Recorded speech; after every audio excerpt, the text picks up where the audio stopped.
Hi hello viewers, welcome to inspire India academy.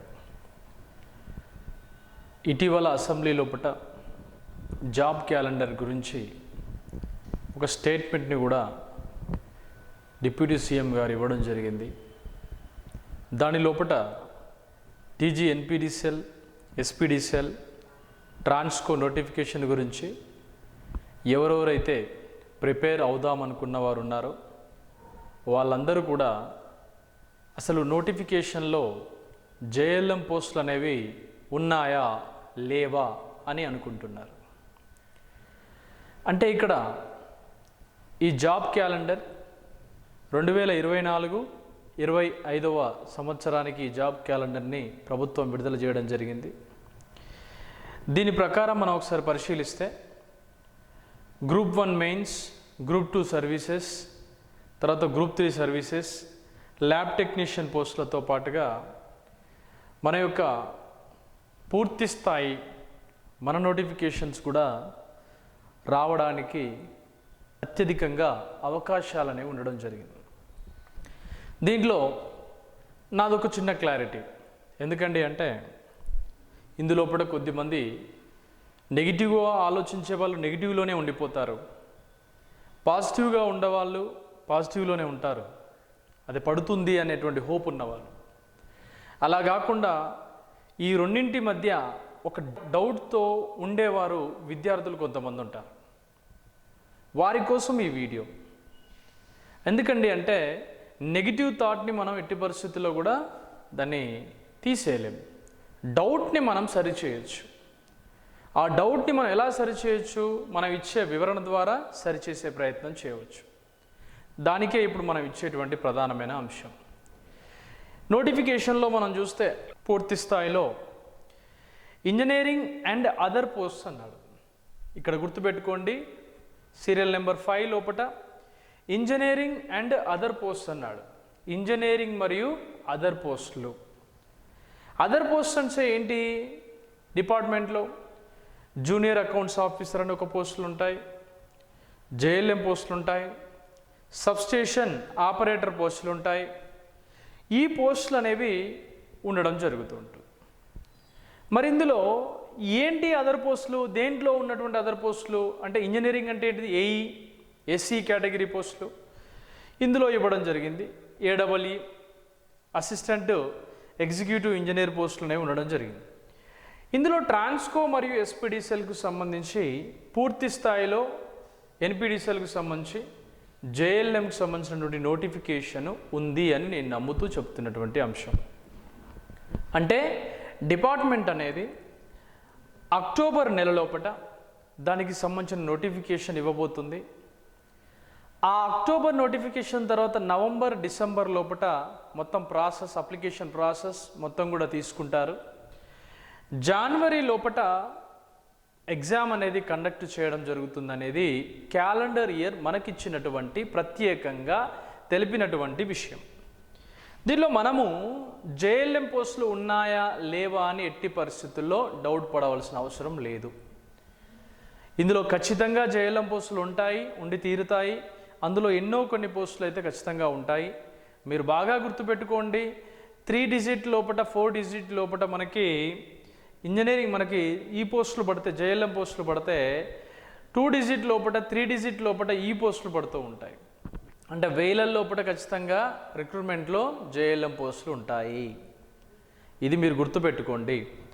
ఇందులో mention చేయడం జరిగింది ఇంజనీరింగ్ అండ్ అదర్ పోస్ట్ అంటే ఏంది? ఇంజనీరింగ్ అంటే ఏంటిది? ఏఈ కావచ్చు, ఎస్సీ కావచ్చు, ఏడబ్ల్యూ కావచ్చు.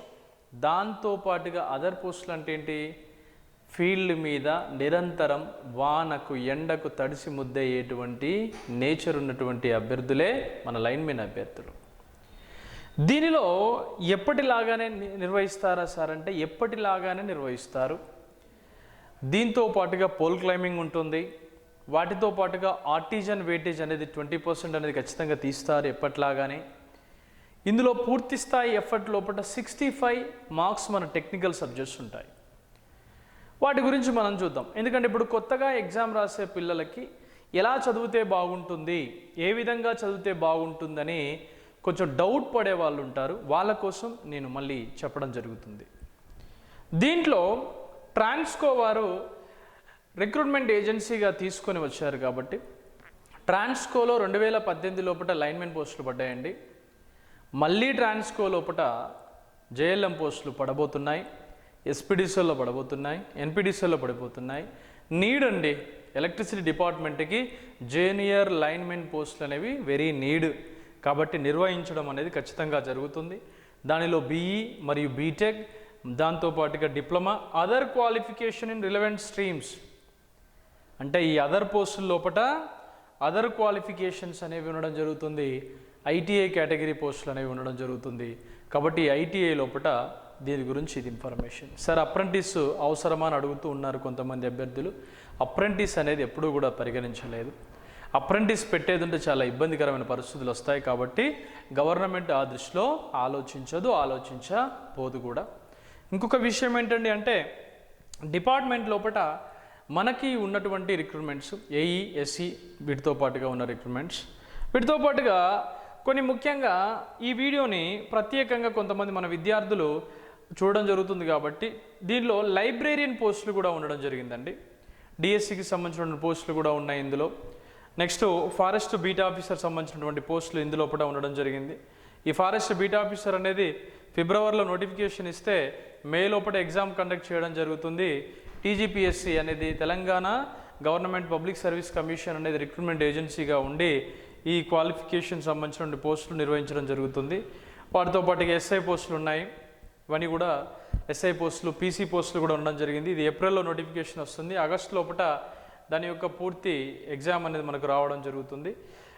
ఆగస్ట్ అంటే మామూలు కాదు. ఈ ఆగస్టులో ప్రాసెస్ స్టార్ట్ చేసేది ఉంటే దాదాపుగా ప్రిలిమ్స్ అయిపోవాలి, ఈవెంట్స్ అయిపోవాలి, లాస్ట్కి మళ్ళీ మెయిన్స్ అయిపోవాలి.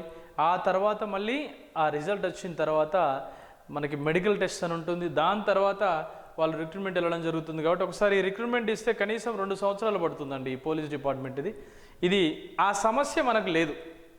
ఆ సమస్య అయితే మన జేఎల్ఎంకి అయితే లేదు. కాబట్టి జూనియర్ లైన్మెన్ పోస్టులు ఉన్నాయా అంటే ఉన్నాయి, ఉంటాయి, ఉండాలి, ఉండి తీరాలి. ఇది మాత్రం పాజిటివ్ ఓరియంటేషన్. ఫీల్డ్ మీద ఎక్కువగా కష్టపడేది జూనియర్ లైన్మెన్. ఆ తర్వాత వీళ్ళందరూ ఉంటారు కదా, ఆ తర్వాత ప్రమోషన్, ఎల్ఎం, ఈ విధంగా ప్రమోషన్స్ ఉంటాయి. కాబట్టి ఇవి కూడా మనం పరిగణలోకి తీసుకుంటూ మనం చేసేటువంటి అంశం. మొత్తము ఎవరెవరైతే జూనియర్ లైన్మెన్ కోర్సుని మీరు ఎవరైతే కావాలనుకుంటున్నారో, కోచింగ్ కావాలనుకుంటున్నారో, వాళ్ళు ఆల్రెడీ ఇంతకుముందు స్టార్ట్ చేసి ఉంటారు.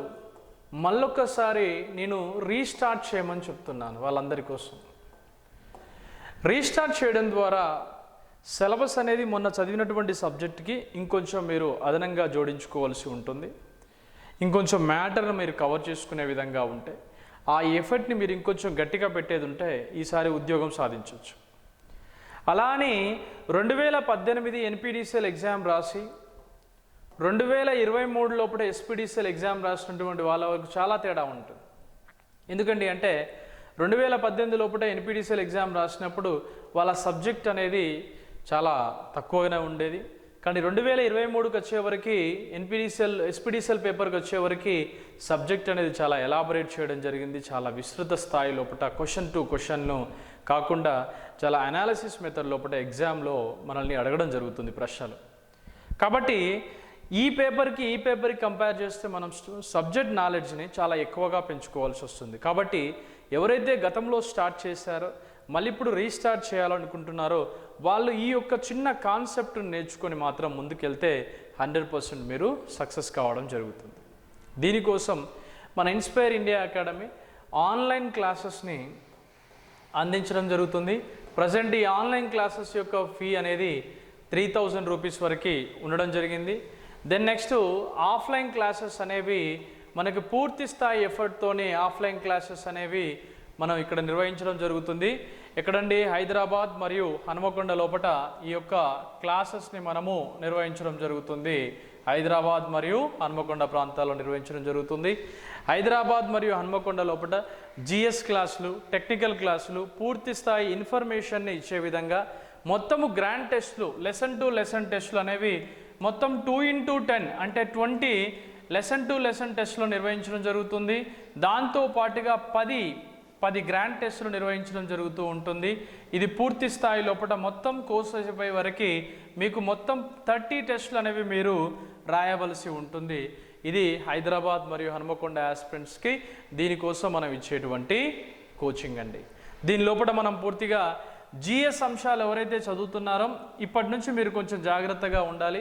లాస్ట్ టైం జిఎస్తో కొంత మార్కులు తక్కువ రావడం ఎక్కువ రావడం జరిగింది కాబట్టి సబ్జెక్టుకి మనం ఎక్కువగా స్కోర్ చేసే అవకాశం కూడా జిఎస్కి ఉండడం జరుగుతుంది. కాబట్టి 15 మార్క్స్ లోపల మినిమం మనం 12-14 వరకు చేసేంత నాలెడ్జ్ ఉండాలి. అంత ఈజీగా అడుగుతాడు కాబట్టి దీన్ని కూడా ఎట్టి పరిస్థితుల్లో మనం నిర్లక్ష్యం చేయకూడదు అనే విధంగా వీక్లీ వన్స్ జిఎస్ క్లాస్ అనేది మనం ఖచ్చితంగా కండక్ట్ చేయడం జరుగుతుంది. ప్రతి ఒక్క రోజు గ్రాండ్ టెస్ట్ యొక్క నిర్వహణ జరగడం జరుగుతూ ఉంటుంది. లెసన్ టు లెసన్ టెస్టులను మనం నిర్వహించడం జరుగుతుంది. ఈ విధంగా ప్రణాళికాబద్ధంగా మనం మొత్తం సిలబస్ మారుతుందా అని అడుగుతున్నారు. సిలబస్ మారదు. సిలబస్ మారాలంటే మళ్ళీ నువ్వు కొత్తగా ఐటీఐ కోర్స్ చేయాలి. సిలబస్ మారేటువంటి అవకాశం అనేది ఉండదు. ఇక్కడ ఏంటండి అంటే సిలబస్ మారాలి అని అంటే చాలా నియమ నిబంధనలు ఉంటాయి. కాబట్టి ఎలక్ట్రికల్ ట్రేడ్ లోపల మీరు ఏ సబ్జెక్ట్ అయితే నేర్చుకున్నారో ఎలక్ట్రికల్ ట్రేడ్ లోపల మొత్తం నేర్చుకున్నటువంటి ఆ 10 టాపిక్స్ ఉంటాయి కదా, ఆ 10 టాపిక్స్ సంబంధించి ఇంకా కొంచెం డెప్త్ని బీటెక్ లెవెల్ వరకు మనం వచ్చినప్పుడు మాత్రమే పూర్తి స్థాయి ఎఫర్ట్ని పెట్టడం జరుగుతూ ఉంటుంది. కాబట్టి ఎవ్రీ ఇయర్ కంటెంట్ని మనం రేజ్ చేస్తూ కంటెంట్ని పూర్తి స్థాయి ఎఫర్ట్తోని మళ్ళీ విద్యార్థులకి అందించడం జరుగుతూ ఉంటుంది. దీనికోసం మీరు ఏ ఇన్స్టిట్యూట్లో కూడా మీరు గుర్తుపెట్టుకోండి, ఆన్లైన్ క్లాసెస్ని కూడా డెమో రూపంలో కూడా ఇవ్వడం కూడా ఉండదండి. ఆన్లైన్ క్లాసెస్ కూడా డెమో రూపంలో ఫ్రీ వీడియోస్ కూడా ఉండవు కొన్ని యాప్లలో. అయితే అవి ఓపెన్ చేస్తేనే మనం కొనుక్కోవాల్సి వస్తుంది. అలా ఏముందో కూడా తెలియదు. బట్ నా యొక్క ఆన్లైన్ కోర్సు లోపల ప్రతి టాపిక్ సంబంధించిన డెమో ఉంటుంది. ఒక ప్రాబ్లమ్ని ఏ విధంగా చెప్పడం జరుగుతుంది, ఆ ప్రాబ్లం సంబంధించిన అనాలసిస్ని ఏ విధంగా పిల్లలకు వివరించడం జరుగుతుంది, పిల్లల చేత ఆ ప్రాబ్లమ్ని ఏ విధంగా చేయించడం జరుగుతున్నటువంటి టాపిక్ రేజ్డ్ క్వశ్చన్స్ ఎక్కువగా మనం అందించడం జరుగుతుంది. కాబట్టి గతంలో చాలా వచ్చినటువంటి ఆ క్వశ్చన్ పేపర్ ప్యాటర్న్ని దృష్టిలో ఉంచుకొని ఒక క్రమ పద్ధతి లోపల విద్యార్థులకి అందించేటువంటి ప్రయత్నం చేయడం జరుగుతుంది. ఈ మధ్యకాలంలో మనం అందరం కూడా కలిసి నోటిఫికేషన్ రాగానే క్వశ్చన్ అడిగే విధానాన్ని కూడా కొంచెం స్పష్టత తీసుకొచ్చే విధానంగా మనం అందరం కలిసి కూడా ఆ డిపార్ట్మెంట్కి మనం ఖచ్చితంగా మనం ఇవ్వాల్సి ఉంటుంది ఒకటి. కాబట్టి ఏంటండి అంటే ఏపీ పేపర్కి ఏపీ లోపల నిర్వహించినటువంటి పేపర్కి సబ్జెక్ట్ నాలెడ్జ్ తెలుసుకోవచ్చు. బట్ అర్థవంతంగా క్వశ్చన్ పేపర్ అనేది ఉన్నప్పుడు మాత్రమే విద్యార్థి దాని మీద ఎక్కువగా ఫోకస్ చేయడానికి అవకాశం ఉంటుంది. ఆర్టిజన్స్ మిత్రులు ఉంటారు, వాళ్ళకి మినిమం నాలెడ్జ్ ఉండదు, కొన్ని టర్మినాలజీ అర్థం కాదు.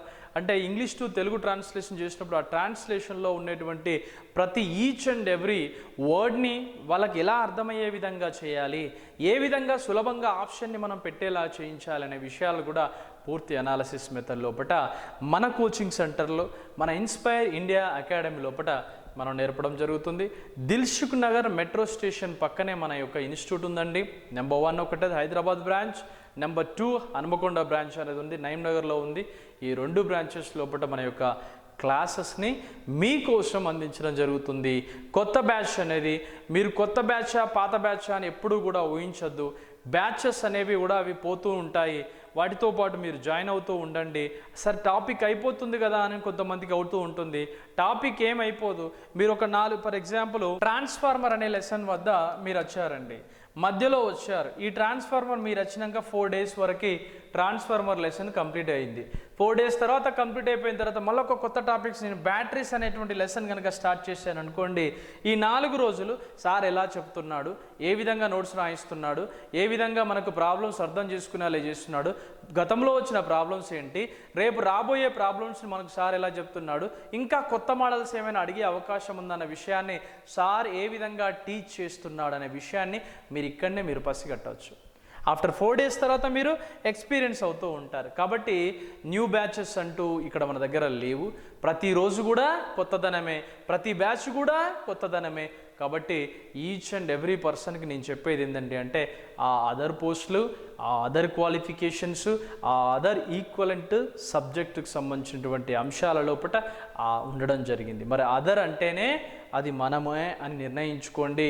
ప్రతిదాన్ని కూడా క్షుణ్ణంగా లైన్ టు లైన్ పెట్టి రెడ్ మార్క్తో పెట్టి హైలైటర్ పెట్టి నాయనా నీ జేఎల్ఎం అని చెప్పడు ఏది కూడా. అర్థమవుతుందా? గమనించుకోండి విద్యార్థులకు. ఇంకొంతమంది విద్యార్థులు సార్ పోల్ క్లైంబింగ్ అంటే ఎగ్జామ్ అయిపోయినాక ఆటోమేటిక్గా మీకు పోల్ క్లైంబింగ్ ప్రాక్టీస్ చేసుకునే టైము చాలా వరకు ఉంటుంది. నువ్వు బాగా ఎగ్జామ్ రాసిందంటే ఆటోమేటిక్గా పోల్ ఎక్కి దిగండి, అది ఎందుకైనా మీకు పనిచేస్తూ ఉంటుంది. ఫిజికల్ ఫిట్గా ఉండడానికి కూడా అది ఉపయోగపడుతూ ఉంటుంది. కాబట్టి ఎగ్జామ్ అయిపోయినాక పోల్ క్లైంబింగ్ గురించి ఆలోచించండి. ఇప్పుడు నేను విద్యార్థులందరికీ తెలిపేది ఒక్కటే, మీరు ఎంత లావుగా ఉన్నా కూడా పోల్ క్లైంబింగ్ సెంటర్స్ ఉన్నాయి, మన దగ్గర కూడా పోల్ క్లైంబింగ్ నేర్పిస్తాము. ఎగ్జామ్ అయిపోయిన తర్వాత ఎఫర్ట్తోని పూర్తి విద్యార్థులని రెడీ చేయడం కోసం ఇన్స్పైర్ ఇండియా అకాడమీ మీకోసం 2 బ్రాంచుల్లో NPTCL, SPTCL విద్యార్థుల కోసం అందుబాటులో ఉండడం జరిగింది. అలా అని ఇంకా ఆన్లైన్ కోర్సెస్ కూడా మన దగ్గర ఉన్నాయి. కాబట్టి ఆన్లైన్ క్లాసెస్ లోపల పూర్తిగా ఎఫర్ట్తో ఉన్నటువంటి క్లాసెస్ కూడా మీకు అందుబాటులో ఉండడం జరిగింది. Wish you all the best. మంచిగా అర్థం చేసుకోండి ఈ విషయాన్ని, పాజిటివ్గా ఆలోచించండి. సబ్జెక్ట్ ఎలా వస్తుంది, ఏ విధంగా ఉండాలనే విషయాన్ని అర్థం చేసుకోండి. ఆ అదర్ ఈక్వలెంట్ సబ్జెక్ట్ అంటేనే అది మీరు చూసుకోండి. కొన్ని పేపర్ లోపల AEE, AE పోస్టులే ఉన్నాయంటే పేపర్ కాదు, గవర్నమెంట్ ఇచ్చినటువంటి ఆ గెజిట్ నోటిఫికేషన్ చూసుకోండి, ఆ యొక్క క్యాలెండర్ చూసుకోండి 2024-25 పోస్టులకు సంబంధించి. ఇది మీకు నేను చెప్పేటువంటి ప్రత్యేకమైనటువంటి సమాచారం. Wish you all the best and good luck.